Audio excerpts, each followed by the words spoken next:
오늘 말씀 열왕기하 2장 12절부터 25절인데 오늘 19절부터 25절만 읽도록 하겠습니다. 제가 가진 성경으로 구약 성경 562페이지 정도 됩니다. 열왕기하 2장 19절부터 25절 말씀. 저와 여러분이 한 절씩 번갈아 가면서 읽고 마지막 절은 합독하도록 하겠습니다. 찾으신 줄 알고 제가 먼저 봉독합니다. 그 성읍 사람들이 엘리사에게 말하되 우리 주인께서 보시는 바와 같이 이 성읍의 위치는 좋으나 물이 나쁨으로 토산이 익지 못하고 떨어지나이다. 엘리사가 이르되 새 그릇에 소금을 담아 내게로 가져오라 하매 곧 가져온지라. 엘리사가 물 근원으로 나아가서 소금을 그 가운데에 던지며 이르되 여호와의 말씀이 내가 이 물을 고쳤으니 이로부터 다시는 죽음이나 열매 맺지 못함이 없을지니라 하셨느니라 하니 그 물이 엘리사가 한 말과 같이 고쳐져서 오늘에 이르렀더라. 엘리사가 거기서 베델로 올라가더니 그가 길에서 올라갈 때에 작은 아이들이 성읍에서 나와 그를 조롱하여 이르되 대머리여 올라가라 대머리여 올라가라 하는지라. 엘리사가 뒤로 돌이켜 그들을 보고 여호와의 이름으로 저주하매 곧 숲에서 암곰 둘이 나와서 아이들 중에 40명이 찢어졌더라. 다 같이 엘리사가 거기서부터 갈멜산으로 가고 거기서 사마리아로 돌아왔더라. 아멘. 자, 우리 말씀의 제목을 다 같이 한번 읽어보시겠습니다. 지난주와 똑같습니다. 시작. 엘리사의 사역 시작과 세 가지 기적. 엘리사의 사역 시작과 세 가지 기적이라는 제목으로 하나님 말씀 전하도록 하겠습니다. 집중해서 잘 따라와 주시기를 부탁드립니다. 자, 본문에 기록된 세 가지 기적이 일어나도록 역사하시고 허락하신 장본인은 다름 아닌 하나님이십니다. 그러므로 우리는 이 이야기에서 주목할 대상이 하나님이시라는 사실을 놓치면 안 되죠. 그리고 이 기적들이 하나님과 그분의 일하심을 어떻게 드러내는지 살펴야 마땅합니다. 자, 그렇다면 이 세 가지 기적을 통해 엿볼 수 있는 하나님은 어떤 분이었습니까? 우선 지난 설교를 통해 저는 한 가지를 이렇게 말씀드렸어요. 같이 읽어볼까요? 시작. 필요 적절하게 도우시고 일하시는 하나님에 관해서 우리가 교훈을 나눴죠. 우선 요단강을 갈라지게 한 기적은 하나님께서 이제 막 스승을 떠나보낸 엘리사의 불안과 두려움을 격려하고 그가 스승의 뒤를 이어서 선지자의 사명을 감당할 사람임을 확신하도록 허락하신 일이었습니다. 또한 엘리사의 활약과 그가 일으킨 기적은 스승인 엘리야보다 오히려 모세의 활약과 훨씬 더 비슷한 양상으로 흘러가는 모습들을 우리가 확인했었죠. 그렇기에 본문에 기록된 엘리사의 기적과 그 순서를 직접 목격했던 당시 사람들과 성경에 익숙한 독자들은 엘리사의 기적을 보고 엘리야보다는 모세를 먼저 떠올렸을 것입니다. 자, 이것이 의미하는 바가 무엇이었습니까? 저는 크게 두 가지로 해석했었죠. 첫 번째, 하나님께서 엘리야와 엘리사를 서로 다른 방식으로 연단하시고 각 사람의 기질과 개성에 맞춰서 다루시는 것으로 해석을 했습니다. 그뿐만이 아니죠. 두 선지자가 일으키고 체험한 초창기의 기적이 그 규모와 성격 자체가 다른 이유가 무엇이었습니까? 두 사람의 성격과 기질과 배경이 다른 것은 물론이고 이 두 사람, 엘리야와 엘리사 두 사람이 처한 환경이 서로 달랐고 오히려 엘리사가 활약했던 시기가 더욱 암울한 시기였기에 하나님께서는 엘리사가 구한 갑절의 능력을 기꺼이 허락하신 것이죠. 그만큼 더 큰 기적을 연달아 베푸신 거로 추측을 합니다. 따라서 엘리사의 행보가 스승 엘리야보다 모세의 행보와 더 비슷한 이유도 여기서 충분하게 드러나죠. 모세가 일으킨 기적과 비슷하게 일어난 이 세 가지 기적을 통해 엘리사는 당시 사람들에게 어떤 사람처럼 비춰졌을 거예요? 모세처럼 일하는 선지자, 모세와 같은 선지자처럼 비춰졌을 것입니다. 이처럼 하나님과 그분의 성품은 언제 어디서나 변함이 없고 영원히 한결같으시지만 엘리야의 사명과 엘리사의 사명이 다르고 엘리야에게 베푸신 은사와 엘리사에게 베푸신 은사가 다 다릅니다. 그래서 지난 설교에서 이렇게 결론을 내렸죠. 한 사람을 다루시는 방식만이 아니라 각각의 시대와 그 시대가 처한 상황에서도 마찬가지라는 것이죠. 무엇보다 우리가 염두에 둬야 될 것은 이것이죠. 아무리 암담하고 암울한 시대일지라도 하나님은 당신의 일을 중단하거나 포기한 적이 없으십니다. 믿으십니까? 이 사실을 우리가 염두에 둬야 합니다. 모세와 엘리야 그리고 엘리사 같은 믿음의 사람들이 바로 그 증거죠. 지금도 하나님은 열심히 일하고 계십니다. 다만 우리가 깨닫지 못하고 느끼지 못할 뿐이죠. 다시 한번 말씀드리지만 성경에 기록된 모든 기적은 하나님과 그분의 뜻이란 달을 가리키는 손가락인 거예요. 달이 중요합니까? 손가락이 중요합니까? 달이 중요한 것이죠. 근데 우리는 자꾸 손가락만 보는 것이죠. 자, 그렇다면 이 기적들이 가르치고 가리키는 하나님은 어떤 분이신지 마지막 세 번째 기적을 중심으로 함께 살펴보도록 하겠습니다. 자, 두 번째 하나님은 어떤 분이십니까? 시작. 구원과 심판의 주인이신 하나님을 이 기적들이 여실히 보여줍니다. 엘리사가 스승 엘리야의 겉옷으로 요단강을 쳐서 갈라지게 한 일은 하나님께서 엘리사를 엘리야의 계승자이자 하나님의 종임을 확신하게끔 허락하신 엘리의 사만을 위한 기적이었어요. 또한 오염된 물로 말미암아 큰 공경에 빠졌던 여리고 지역 사람들의 호소를 듣고 그 샘터의 물을 고친 기적은 타락한 북이스라엘 백성을 향해서도 여전히 은혜 베풀기를 마다치 아니하시는 하나님을 잘 보여주는 사건입니다. 아, 여전히 하나님께서 이 백성을 사랑하시고 긍휼히 여기시는구나 라는 사실을 방증하는 사건이라는 것이죠. 자, 근데 문제는 뭡니까? 문제는 세 번째 사건이에요. 세 번째 사건. 그리고 제가 이 세 번째 사건 때문에 설교를 하나 더 연장해야 했던 것입니다. 자, 솔직히 이 일은 기적이라고 부르기도 참 민망한 사건입니다. 물론 사람의 생각을 뛰어넘는 신기하고 놀라운 일이기에 기적으로 봐도 무방하지만 오히려 참사와 참극에 가까운 일이기에 신기한 동화 속 이야기나 판타지 영화처럼 여겨서는 안 되는 것이죠. 무엇보다 여러분, 갑자기 나타난 암콤 두 마리에게 죽임당한 대상이 누굽니까? 어린애들이에요. 어린애들.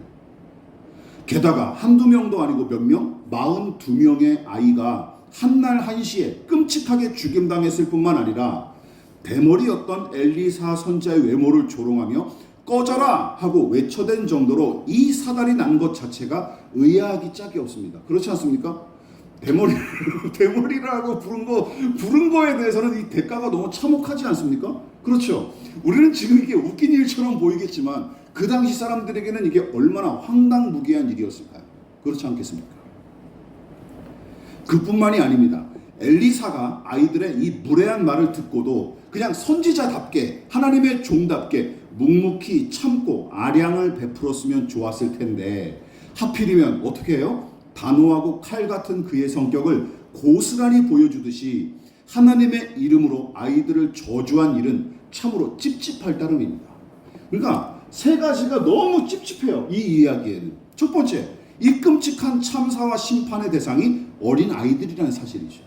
그것과 함께 그들의 행위에 비해 너무 가혹하게 보이는 하나님의 심판이 있는 사람들의 마음을 좀 찝찝하게 합니다. 또한 마지막으로 치유와 회복과 축복의 통로로서 사명 감당해도 모자랄 판에 아이들이 모욕했다는 이유로 아이들을 향해 하나님의 이름을 저주하는 선지자의 모습. 여러분, 이게 그냥 쉽게 납득이 되십니까? 저는 너무 납득이 안 됐어요. 처음 이 부분을 읽었을 때. 아니, 왜 이런 게 성경에 기록되어 있지? 해석을 못했어요. 너무나 이상하고 부조리하게 여겨지는 일이 일어난 탓에 저와 같은 성향의 사람들은 이 이야기를 쉽게 받아들이기가 참 어렵습니다. 그게 사실이에요. 물론 어떤 신학자들이나 목사들은 엘리사를 조롱한 아이들은 어린아이가 아니다, 청소년이나 청년으로 보는 것이 옳다라고 주장합니다. 왜냐하면 원문에도 이게 어린아이를 지칭하는 말이기도 하지만 이게 좀 더 나이를 먹은 청소년이나 청년들을 지칭하는 말로도 가끔씩 쓰이거든요. 그래서 이걸 가지고 얘들이 그냥 어린아이가 아니라 그냥 청소년, 어느 정도 사리 분별 가능한 청소년이나 청년이라고 해석하는 사람들이 있죠.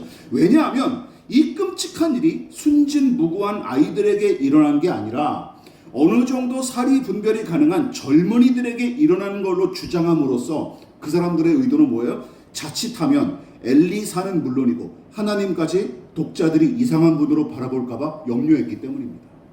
그렇지 않습니까? 그래서 억지스럽게 해석하는 경우가 있는데 대부분 성경 번역본이 이 부분을 심판받은 대상을 어린아이로 번역을 했습니다. 이것을 일부러 외면하면 안 됩니다. 게다가 이 본문이 자꾸 오용되고 남용되는 부분들이 있었죠. 오래전부터 많은 목사가 무수한 아이들이 암콤 2마리에게 물려 죽은 이 이야기를 해석한답시고 이렇게 얘기를 해버린 거예요. 잘 들어보시죠. 많이 들어보셨을 거예요. 하나님께서 엘리사를 조롱하는 아이들까지 심판하신 것을 보라. 이처럼 하나님의 종인 목사를 무시하면 이들처럼 큰 화를 입는다. 많이 들어보시지 않았습니까? 저는 이 부분 나올 때마다 항상 이 설교를 들었어요. 목사한테 까불지 마라. 그래서 잘 대접해라. 저한테 욕을 하면 곰이 갑자기 나올까요? 그래서 구경하면 하면 좋겠네요. 한번 그 일이 일어나는지 구경이라도 한번 하면 좋겠어요. 암콤을 곰을 보고 싶으시면 저를 한번 모욕을 해보십시오. 봉이산에서 내려올지도 모르겠죠. 이런 설교를 하는 거예요. 여러분, 그러면서 으름장을 놓기 일쑤였는데 상식적으로 생각할 줄 아는 사람이라면 헛소리에 불과하다는 사실을 얼른 알아차릴 것입니다. 어쨌든 아이들이 악한 짓을 저지른 사실, 그리고 그로 말미암아 참혹하게 심판을 받은 일은 엄연한 사실입니다. 그런데 한 가지 더 의문, 직전에는 여리고에 오염된 물을 고쳐서 그 주민들을 살려주시지 않았습니까? 그렇다면 여리고 사람들은 치유와 구원의 은혜를 누리고 참혹한 심판이 베델의 아이들에게 임한 까닭은 무엇일까요? 본문에서 그 힌트를 약간 얻을 수 있습니다. 오늘 본문을 볼까요? 19절 같이 읽어볼게요. 시작. 그 성읍 사람들이 엘리사에게 말하되 우리 주인께서 보시는 바와 같이 이 성읍에 위치는 좋으나 물이 나쁨으로 토산이 익지 못하고 떨어지나이다. 열왕기상 2장 23절입니다. 아이들이 엘리사에게 했던 일이죠. 시작. 엘리사가 거기서 베델로 올라가더니 그가 길에서 올라갈 때에 작은 아이들이 성읍에서 나와 그를 조롱하여 이르되 대머리여 올라가라, 대머리여 올라가라 하는지라. 두 이야기의 차이점이 여기서 명확하게 드러나죠. 불신앙의 분위기가 팽배하고 우상숭배가 대세를 차지하던 시기에 여리고 사람들이 엘리사에게 도움을 구한 일은 자연스러운 일일까요? 부자연스러운 일일까요? 예, 부자연스러운 일이에요. 부자연스러운 일. 오히려 어색하고 이상한 일입니다. 자, 그런데도 여리고의 주민들이 엘리사를 우리 주인, 선생님으로 부르며 높였을 뿐만 아니라 도무지 해결책이 보이지 않았던 문제를 해결해 주십사 호소한 일은 이들에게 희미하게나마 엘리사를 통해 일하시는 하나님을 이들이 희미하게나마 신뢰하고 그의 선지자적 권위를 인정했던 것은 틀림없는 사실입니다. 문제는 베델의 작은 아이들이죠. 여러분, 암콤 2마리로 인해 죽임당한 아이들만 42명이고 어쩌면 더 많은 숫자의 아이들이 집단적으로 엘리사를 조롱하고 모욕했는지도 모릅니다. 그냥 죽은 아이들만 42명이었던 거예요. 이쯤에서 우리는 이런 격언을 떠올릴 필요가 있죠. 부모는 자녀의 거울. 또 뭡니까? 속담. 윗물이 맑아야 아랫물이 맑다라는 속담과 격언을 떠올릴 필요가 있죠. 순진무구해야 할 아이들이 하나님의 선지자를 향해 대머리야 꺼져라, 다른 번역본에는 이렇게 번역이 됐어요. 대머리야 꺼져라라고 번역을 했습니다. 하고 노골적으로 모욕하는 작태가 여러분 보시기에는 별거 아닌 일처럼 여겨지십니까? 우리 자녀들이, 우리 하음이 많은 아이들이 지나가는 어른한테 야 대머리야 꺼져라 이렇게 얘기하면 그런 애들 별로 본 적이 없으시죠? 그렇지 않습니까? 이게 보통 일이 아니에요. 생각해 보십시오.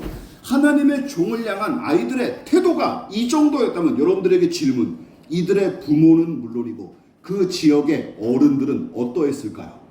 아이들이 이 정도예요. 아이들이 집단적으로 이런 짓을 저질렀어요. 그러면 그의 부모들과 그 어른들은 어떠했겠냐는 것이죠. 아이들이 말로 모욕하고 조롱하는 수준이었다면 그들의 부모와 이 지역의 어른들은 엘리사 같은 하나님의 종을 죽이려고 돌팔매질을 해댔을 것입니다. 그리고 아예 멸시천대하거나. 즉 베델의 아이들이 보여준 이 모습은 그곳 사람들의 전반적인 분위기와 생리가 하나님과 율법의 명령을 무시하는 수준을 넘어서 증오와 혐오의 수준까지 이르렀다는 사실을 방증하는 것입니다. 믿으십니까? 이 지역 자체가 하나님의 종과 하나님의 말씀을 아예 그냥 증오하고 혐오하는 데까지 이르렀다는 것이죠. 애들이 누구 보고 배웠겠어요? 당연히 부모와 어른들을 보고 배웠겠죠. 그 시대의 분위기, 그 지역의 분위기를 보고 그냥 그렇게 먹고 자란 것이죠.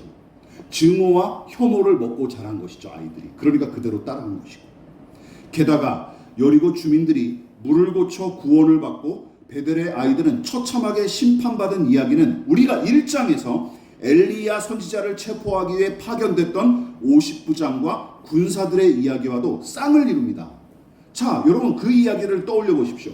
엘리야를 잡으러 온 군인들 모두 악한 왕 아하시아의 부하로서 별반 차이가 없었습니다. 여러분 세 번째 온 군사들은 더 선했나요? 그렇지 않습니다. 단지 세 번째로 부대를 이끌고 왔던 50부장이 납작 엎드린 것밖에 없었어요. 세 번째 50부장이 엘리야 앞에 납작 엎드려 자비를 구했기에 그 부하들을 전부 살렸던 일을 떠올려 보십시오. 이것이 심판과 구원을 가르는 결정적인 요인이었고, 여리고와 베델에 일어났던 일도 엘리사를 향한 서로 다른 태도가 원인이었던 것입니다. 결국 여호와 하나님을 향한 사뭇 다른 태도가 구원과 심판, 치유와 징벌로 나타난 셈이죠. 믿으십니까? 이거예요. 이것을 보여주고 있는 것이죠. 여러분 하나님 어떤 분이십니까? 야고보서도가 이렇게 이야기하고 있습니다. 시작. 입법자와 재판관은 오직 한 분이시니 능히 구원하시기도 하시며 멸하기도 하시는지라. 구원과 심판의 결정권을 쥐고 계시며 그대로 이행하시는 하나님, 큰 권능과 위엄으로 다스리시기에 두렵고 떨림으로 경배해야 할 하나님, 그래서 전적으로 의지해야 할 하나님. 엘리사는 선지자로서 일하는 초장부터 그 하나님을 체험하고 있는 것입니다. 야, 하나님이 만만한 분이 아니시구나, 두렵고 떨림으로 섬겨야 될 분이구나라는 사실을 아는 것이죠. 직접적으로 체험하는 중이죠. 그러나 이 기적들이 구원과 심판의 하나님만 보여주는 것은 아닙니다. 거기서 우리는 한 걸음 더 나아가야 돼요. 자, 다시 한번 읽어볼까요? 시작. 삶과 죽음 만사의 주인이신 하나님. 삶과 죽음 만사의 주인이신 하나님을 우리는 이 본문을 통해서 깨달을 수 있어야 됩니다.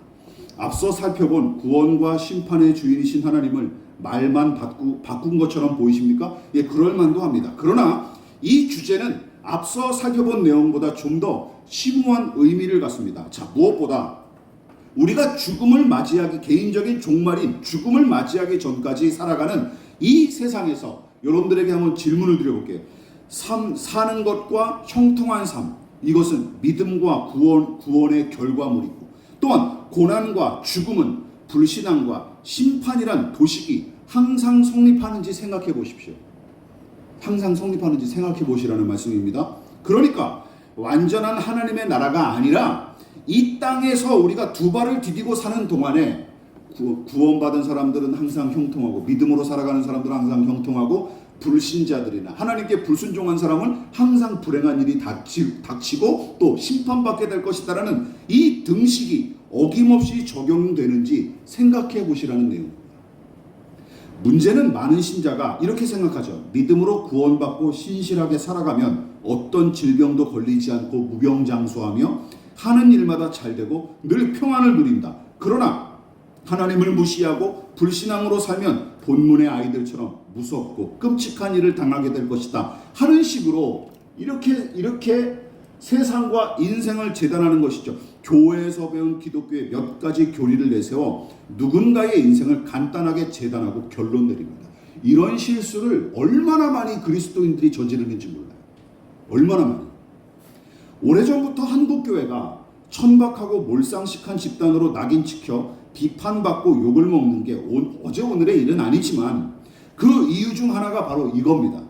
세상과 인생을 예수천당 불신조, 형통케 하는 믿음과 불행을 초래하는 불신앙 등으로 간단하게 재단하기 일쑤였고, 심지어 인생에 일어나는 모든 심오한 문제마저 거기에 우겨 넣은 채 손쉽게 결론 내리려고 안달하기 때문입니다. 제가 목사들을 만나기 싫어하는 이유가 이것 때문이에요. 너무 세상을 간단하게 생각해요. 고민이 없어요. 그냥 교리 몇 가지 가지고 이렇게 살아가니까 이런 거지, 하나님이 이렇게 역사하신 거지, 이렇게 하니까 저건 하나님이 이렇게 여기서, 쉽게 이야기하는 거 보면 질려버립니다. 솔직히 얘기해요. 진절머리거든요. 다시 한번 말씀드리지만 이런 인생에 일어나는 모든 심오한 문제마저 거기에 몇 가지 교리에 우겨넣은 채 손쉽게 결론 내리는 이런 작태들. 그래서 의심과 고민과 갈등 따위가 필요 없는 오로지 간단한 몇 가지 교리에 관한 확신만 요구할 뿐입니다.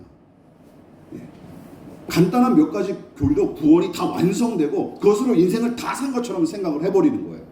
말도 안 되는 일이죠. 그러면 성경책이 이렇게 두꺼워야 될 필요가 뭐가 있습니까? 그렇지 않습니까? 그냥 사형리 정도 분량이면 충분해요. 그러면 구원을 얻는 것에 대해서 구원받은 사람답게 살아가는 법에 대해서 그런 간단한 몇 가지 교리만 필요하다면 성경이 이렇게 두꺼울 필요가 없습니다. 여러분, 이 부분을 우리는 염두에 두어야 합니다. 본문도 마찬가지예요. 이렇게 생각하면 안 되는 거예요.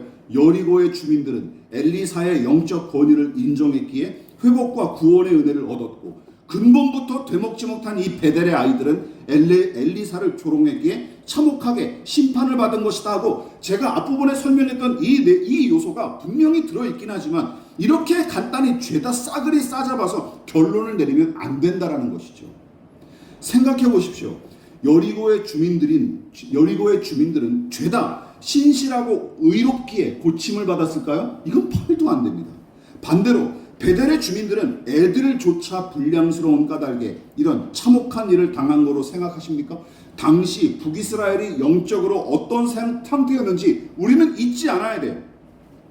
여리고 주민들이 치유의 기적을 얻었기에 여리고가 무슨 성시와 성스러운 도시라도 된다는 말일까요? 그리고 베델은 아이들마저 하나님의 종을 멸시하고 조롱하는 곳인 까닭에 자식을 잃은 부모들의 곡소리가 마을 곳곳에서 들리는 저주를 받은 것일까요? 그렇지 않습니다. 여러분 기억하십시오. 이 부분을 제가 말씀드리고 싶습니다. 여리고의 망가진 샘물을 고친 기적과 베델의 아이들이 곰에게 죽임당한 일은 물론 구원하시고 심판하시는 주체가 하나님이시고 그 기준이 하나님의 뜻임을 분명하게 보여주죠. 그러나 그 의미만 담고 있는 것은 아닙니다. 다시 말해서 여러분, 여기 기록된 구원과 심판, 회복과 재앙의 성격은 일시적이고 제한적이에요. 이 부분을 놓치면 안 됩니다. 영원한 구원과 심판에 관한 이야기와는 사뭇 거리가 멀 뿐만 아니라 여리고 사람들은 신실하고 베델 사람들은 죄다 악독한 것처럼 해석해서도 안 되는 거예요. 원래는 둘 다 똑같은 놈들입니다. 똑같은 놈들이에요. 그냥 일시적으로 엎드렸을 뿐인데 그걸 하나님께서 호의로 받아들이시고 은혜를 베푸셨을 뿐입니다. 이게 무슨 믿음의 행위라고 볼 수는 없는 거예요. 그러므로 제가 말씀드리고 싶은 것, 우리 주위에서 일어나는 어떤 현상이나 사건에 관해 판단할 때 거기에 하나님의 이름을 앞세워서 구원과 심판을 함부로 들먹이는 것 자체가 여러분 이미 선을 넘은 작태입니다. 믿으십니까? 그걸 판단하시는 분은 누구밖에 없어요? 하나님밖에 없는 거예요. 근데 누가 좋은 일을 만났다. 이거 다 하나님의 일이네. 다 박수를 치고. 누가 무슨 어려운 일을 만나고 불행한 일을 만났다. 야, 너 그거 믿음이 없어서 그런 거고 마귀가 역사. 이렇게 해버리면 안 된다는 것이죠. 이게 너무나 경박스럽고 천박스러운 일이라는 거예요. 주변에 그런 사람들이 있으십니까? 그러면 질문해 보십시오. 헤롯이 아기 예수의 탄생을 막으려고 학살한 아이들은 도대체 무슨 죄를 저질렀기에 태어나자마자 죽임을 당했는지 그런 사람들한테 물어보십시오. 뭐라고 대답할까요? 좀 궁금합니다. 그렇죠? 이 아이들은 무슨 죄를 저질렀길래 그렇게 태어나자마자 죽임을 당했을지 물어보시라는 얘기죠. 여러분, 그렇다면 우리 주위에 일어나는 사건과 사고는 물론이고 성공과 형통을 바라보는 신자의 태도는 어떠해야 할까요? 그 힌트가 하나님께서 모세에게 당신의 영광을 나타내셨을 때 계시하신 말씀에, 신명기 말씀에 잘 나타납니다. 읽어볼게요. 시작. 이제는 나 곧 내가 그인 줄 알라. 나 외에는 신이 없도다. 나는 죽이기도 하며 살리기도 하며 상하게도 하며 낫게도 하나니 내 손에서 능히 빼앗을 자가 없도다. 하나님께서 이스라엘 백성을 구원하시고 광야로 이끄셨으나 그들 앞에 펼쳐진 여정은 마냥 순탄하지 않았습니다. 또한 신명기는 모세의 마지막 설교를 기록한 책으로서 여기에는 앞으로 가나안 땅에 정착할 이스라엘 백성을 위한 메시지가 담긴 것이죠. 즉 약속의 땅 가나안일지라도 거기도 이집트와 광야 못지않은 고난과 수고가 있을 테니 잠깐의 형통에 취하여 구원을 다 이룬 것처럼 뻐기지 말아라 하는 얘기예요. 그뿐만이 아니라 어렵고 힘든 일을 만나도 마치 하나님이 그들을 버리시고 세상이 다 끝난 것처럼 절망하지 않게끔 교훈하신 말씀입니다. 믿으십니까? 나는 죽이기도 하고 살리기도 하고 빼앗기도 하고 다시 주는 하나님이다. 그걸 잊지 말라 하신 이유가 그런 상황을 맞닥뜨렸을 때 여전히 하나님이 살아계시고 일하시는구나라는 이 믿음을 놓치지 않기를 바라셨던 거예요. 그리고 이 믿음을 고스란히 보여준 여인이 바로 사무엘 선지자의 어머니 한나입니다. 그녀가 아들을 약속하신 말씀을 듣고 감격에 겨워 감사로 찬양한 내용이 무엇입니까? 유명하죠. 시작. 여호와는 죽이기도 하시고 살리기도 하시며 수월에 내리기도 하시고 거기에서 올리기도 하시는도다. 여호와는 가난하게도 하시고 부하게도 하시며 낮추기도 하시고 높이기도 하시는도다. 아들을 주시겠다는 말씀을 듣고 흥분에 사로잡혀서 마구 내뱉은 공치사가 아닙니다. 엘리 선지자를 통해 들려주신 하나님의 말씀을 들은 뒤 비로소 한나는 잉태하지 못한다는 이유로 멸시당했던 지난날조차 하나님의 선하신 뜻과 섭리 안에 있었음을 깨달은 것이에요. 지난날 내가 불행했던 그 시간들 속에서도 하나님은 역사하고 계셨구나 라는 사실을 믿은 것입니다. 믿으십니까? 그러니까 이 확신이 되니까 지난 자신의 불행했던 과거마저 끌어안을 수 있게 됩니다. 그리고 앞으로도 마찬가지죠. 여러분, 만일 그녀가 그저 아들 하나 얻은 것이 한나의 유일한 인생의 목적이었을 뿐이라면 하나님 앞에 바치기로 약속한 대로 이 금쪽 같은 아들 사무엘을 엘리 선자에게 순순히 보냈을 리가 없습니다. 그렇지 않습니까? 그렇지 않습니까? 자기 목숨보다 더 귀한 아들을 왜? 그리고 기도의 응답으로 받았잖아요. 이 아들이 인생의 목표였다면, 유일한 목적이었다면 이거를 왜 다시 엘리 선지자에게 엘리 제사장에게 돌려보냅니까? 자기가 평생 끌어안고 살아가지. 돌려보내죠. 무슨 뜻이죠? 이 하나님을 믿고 있었기 때문입니다. 믿으십니까? 이 하나님을 신뢰했기 때문이에요. 그러나 이제는 그녀가 무슨 일을 만나도 어떤 처지에 놓였어도 심지어 고통과 이별과 상실과 불행한 일을 겪었을지라도 살아가고 사랑하고 신뢰하는 법을 배운 믿음의 사람이 된 거예요. 그 사람이 바로 사무엘의 어머니 한나고 또한 더 거슬러 올라가면 모세가 있는 것이죠. 본문의 이야기도 다르지 않습니다. 베델에 거주하는 42명의 아이가 대머리인 엘리사를 놀린 일로 암콤 2마리에게 죽임당했는데 이 이야기는 이 끔찍하고 참혹한 일조차 하나님께서 허용하고 허락하신 일임을 분명히 보여주고 있습니다. 불편하지만 이게 분명한 진실이라는 것이죠. 그러니까 하나님과 아무런 관계없이 혹은 하나님의 소나기를 벗어나서 또는 하나님이 함께하지 않으시고 거기 계시지 않은 탓에 제멋대로 벌어진 일은 아니다라는 뜻입니다. 믿으십니까? 그건 아니라는 거예요. 물론 누군가에게는 불편하고 불쾌한 내용일 수 있습니다. 충분히 이해합니다. 저도 늘 고민하고 갈등하는 문제가 바로 이거예요. 그런데도 성경은 그 하나님에 관해 이야기하기를 주저하지 않습니다. 더 나아가 경건하고 신실한 하나님의 종들은 누구도 예외 없이 이 믿음을 확신하고 자기 삶에 적용한 사람들이었어요. 이 믿음을 확신하고 늘 적용했어요. 말씀을 마무리하도록 하겠습니다. 본문은 엘리사가 이 일 이후에 여러분 마지막 25절 보십니까? 갈멜산으로 향한 거로 기록을 했습니다.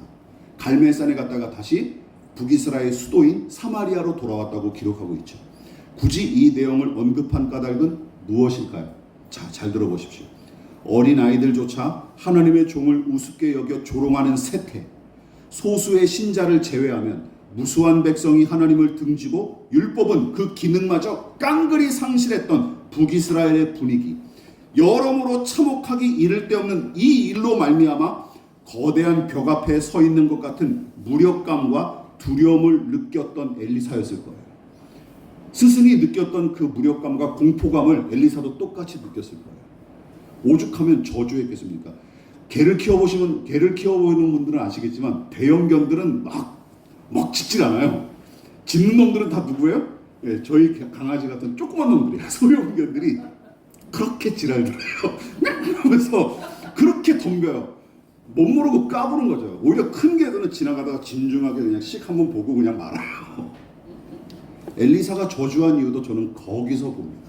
무서웠던 겁니다. 무서웠다고 봅니다. 그래서 엘리야를 떠올렸던 것이죠.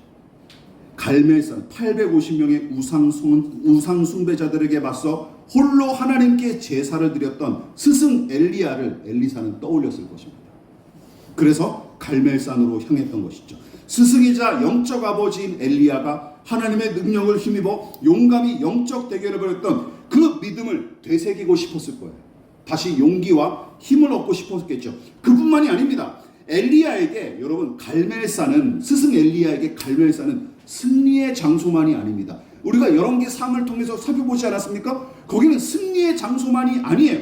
겉모양새는 구원하시고 심판하시는 하나님, 그분의 권능과 위엄이 유감없이 나타난 곳이지만, 아이러니하게도 엘리야 선지자가 가장 심하게 미혹당하고 절망의 수렁에 깊이 처박히기 시작한 곳도 어디입니까? 갈멜산부터예요. 갈멜산. 그래서 엘리사는 이 모든 일 이후에 갈멜산으로 향한 것입니다. 복잡한 심정을 가지고. 복잡한 심정. 이 모든 세 가지 기적을 체험하고 갈멜산으로 향한 것, 너무나 이게 정리가 안 되기 때문이에요. 용기도 잃었고 너무나 막막하고, 그리고 이 부조리한 일들, 아이들이 죽임당하는 이 부조리한 일들을 자기 스스로 해석하기도 너무나 버거우니까 갈멜산으로 향했던 것입니다. 왜요? 마지막으로 스승 엘리야가 거대한 대적에 맞서 믿음으로 용감하게 승리한 것. 그러나 승리감에 도취된 채 아합과 이세벨의 반응에 휘둘려 넘어졌던 곳. 구원과 심판, 삶과 죽음, 성공과 실패, 응답과 좌절이 동전의 양면처럼 임했던 장소. 더 나아가 하나님께서 그 모든 것을 주관하고 인도하셨던 갈멜산.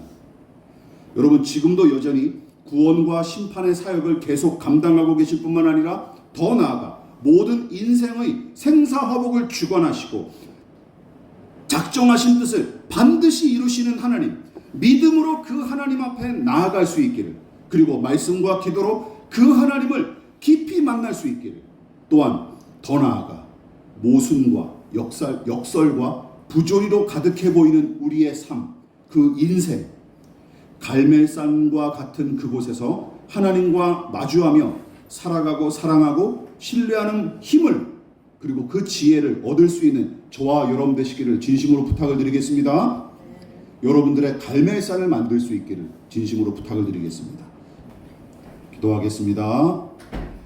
지금은 우리를 위하여 십자가의 몸부리어 피를 돌아가신 예수 그리스도의 한량없으신 은혜와 하나님 아버지의 지극하신 사랑하심과 성령 하나님의 영원한 사귐이 구원과 심판의 주제이시고 우리의 삶과 죽음, 만사를 다스리시고 주관하시는 하나님 앞에 겸손히 머리 숙인 사랑하는 성도들의 머리머리 위에 저들의 가정과 직장과 사업장과 학업과 장래 가운데 이 나라의 민족과 한국교회와 저 북녘의 동포들과 세계와 열방 가운데 지금부터 영원히 함께 하시기를 간절히 축원하옵나이다.